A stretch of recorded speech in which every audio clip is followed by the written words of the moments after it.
What's up, everybody? Hope you're enjoying your Sunday night. It's been quite a while since I've done a video, not on purpose, just it's the holidays, things have been busy, and that's kind of how life goes. I'm not dropping a full episode tonight. This is kind of a catch-up video, plus a video where I'm just mentioning a few random fandom-related things. Hey, unintentional rhyme, love it.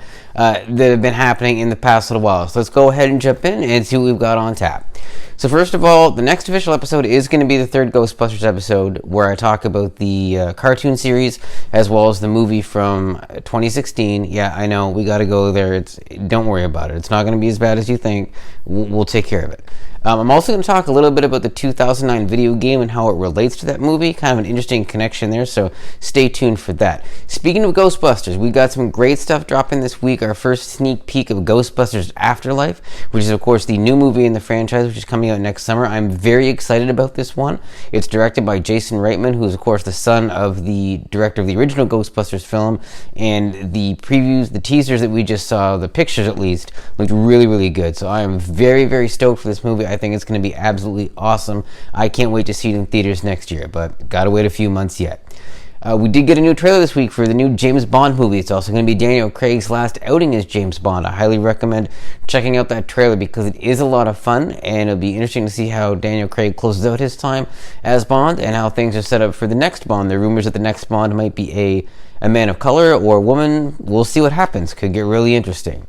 Speaking of trailers, the Black Widow trailer dropped about a week ago. This movie looks really solid. Marvel is on one heck of a run lately, and I really liked what I've seen from Black Widow. And from what I've heard, Scarlett Johansson is really happy with the way this turned out. I think it's going to give her really opportunity to shine in that character, so I'm very excited for that one. If you have not seen that trailer, do check it out. You will not be disappointed.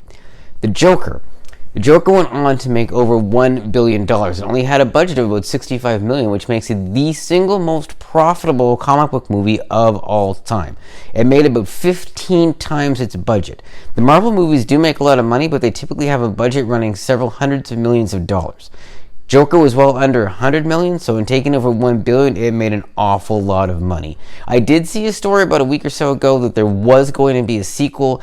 Then I dug into that a little bit. As it turns out, it looks like somebody jumped the gun a little bit and nothing's been set in stone yet. But one would have to think that a movie that made that much money, they would be thinking sequel, or at least looking at other characters that they could give that treatment to, which I think would be really, really cool. And last but not least, hey, we got to talk about some Star Wars because it's a big month in the Star Wars universe. Rise of Skywalker is coming out. I will have an exclusive video review of it here when it drops. I did see an article online the other day that said that the movie is going to tie up 24 different distinct character arcs. Wow. So, sounds a little bit convoluted. I'm saving judgment on it until I see it. I'm very, very, very excited. And that's going to be one heck of a time when it drops. Also, speaking of Star Wars, if you have not seen The Mandalorian and you are a Star Wars fan, I highly recommend you check it out.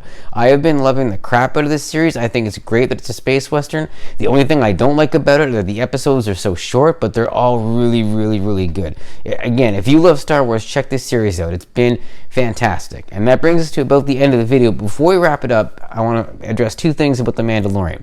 Number one, the Baby Yoda people. Okay, what I'm talking about here is there's a certain subset of Star Wars fans that are upset that we're calling this child character from The Mandalorian Baby Yoda, because they're like, that's not Baby Yoda, that's somebody else. Well, yes, of course it's somebody else. Yoda died in Return of the Jedi, and The Mandalorian is set about 6 years after. So we know it's not Baby Yoda, but we don't know the name of the race, and we don't know the name of this character. So for lack of a better descriptor right now, we're going to call it Baby Yoda.